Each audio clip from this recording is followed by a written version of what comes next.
안녕하십니까 여러분, 박명도TV 자유조선을 시작하겠습니다. 오늘은 드디어 트럼프 대통령과 바이든 후보의 결전의 날입니다. 누가 이기는가에 따라 세계의 판도가 180도 바뀔 수도 있는 상황이 된다는 것입니다. 전 세계의 이목이 오늘 미국으로 집중되고 있는 날입니다. 저는 미국에서 온 소식, 그것도 일반 시민이 아니라 미국의 싱크탱크인 국제전략문제연구소에 근무하는 수석 연구원으로부터 받은 정보에 입각해서 여러분들께 오늘 누가 당선될지에 대해서 말씀드리려고 합니다. 우리 대한민국은 지금 미중 갈등 속에서 이 강대한 두 나라 틈에 끼은 샌드위치 신세가 되었다는 것 여러분들께 말씀드렸습니다. 그럼 우리가 왜 샌드위치 신세가 되었을까? 우리가 언제부터 이렇게 중국의 눈치를 보고 중국의 비율을 맞추는 나라가 되었나? 여러분도 아시다시피 2000년도 전까지만 해도 중국은 오히려 우리 한국을 우러러봤던 나라입니다. 그러나 지금은 중국이 무참하게 우리를 짓밟고, 여러분들도 경험했듯이 사드 문제 그리고 코로나19 문제와 관련해서 우리를 협박하고 겁박했던 중국 정부의 태도를 이미 다 경험을 했습니다. 마치도 중국이 없으면, 중국이 우리를 도와주지 않으면 우리 경제가 파탄되는 양 호들갑을 떠는 지금 이 나라를 이끌고 가고 있는 문재인 정부에는 친중이라고 할 수 있는 사람들이 상당히 많다는 이야기입니다. 물론 중국을 통해서 우리가 약 1년에 25%에 달하는 수출을 하고 있는 것도 사실입니다. 100% 중에서 25% 이상 된다면 상당히 많은 양을 중국이 차지한다는 것도 우리는 인정해야 할 것입니다. 그러나 우리나라와 비슷한 나라가 있습니다. 바로 일본입니다.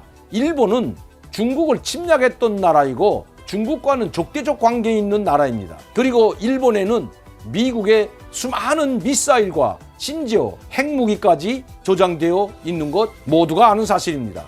특히 제7함대 소속 미 항공모함 니미츠호가 일본 항에 상시적으로 주둔하고 있다는 것 이미 우리는 잘 알고 있습니다. 우리 대한민국에 가져다 나온 이 사드보다 수백, 수천 배에 달하는 최신의 전략 무기들이 일본에 집중 배치되어 있다는 것입니다. 그런데도 중국은 일본에 대해서 찍찍소리 말 한마디 하지 못하고 있습니다. 이번 미국이 주도하는 쿼드 연합에도 일본이 제일 먼저 참여했습니다. 미국과 일본은 군사동맹을 맺고 있지만 우리 한미 동맹보다 굽이 한 단계 아래라는 것 국민 여러분들은 잘 알고 있을 겁니다. 왜냐하면 미국은 바로 6.25 전쟁을 통해서 우리와 함께 한 전호에서 피를 나는 혈맹이기 때문입니다. 그런데도 일본은 미국의 쿼드 연합에 우선적으로 동참했고 단 한 번도 동참하지 않는다는 적이 없었습니다. 제일 먼저 동참했을 뿐만 아니라 제일 먼저 지지선을 냈던 나라가 바로 일본입니다. 왜냐하면 일본도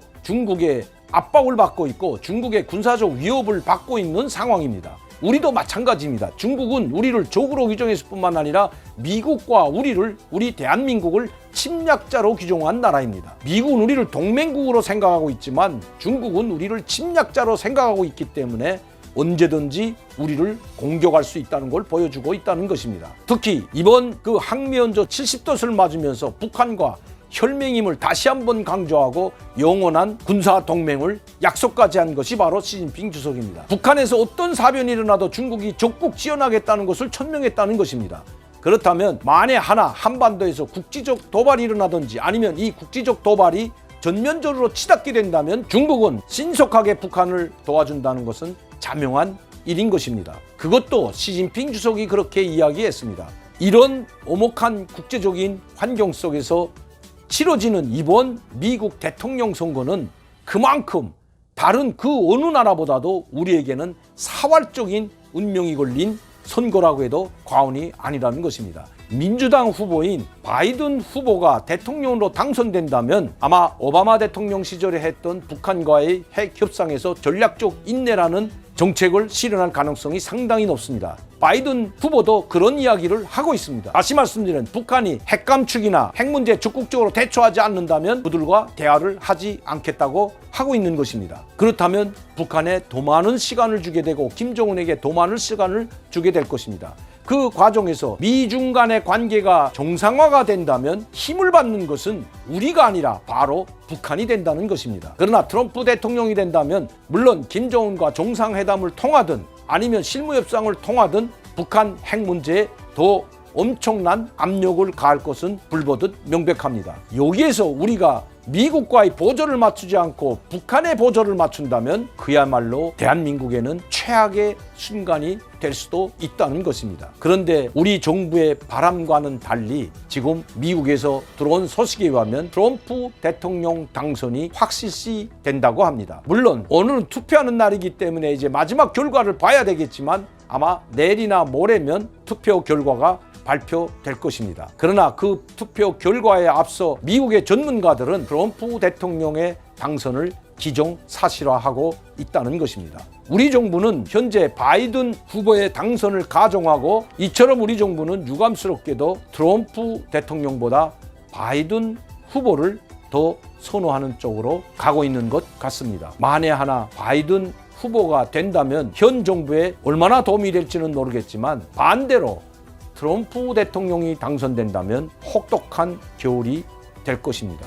그야말로 오늘은 한국 정부의 운명이 달린 날이라고 해도 과언이 아닐 것입니다.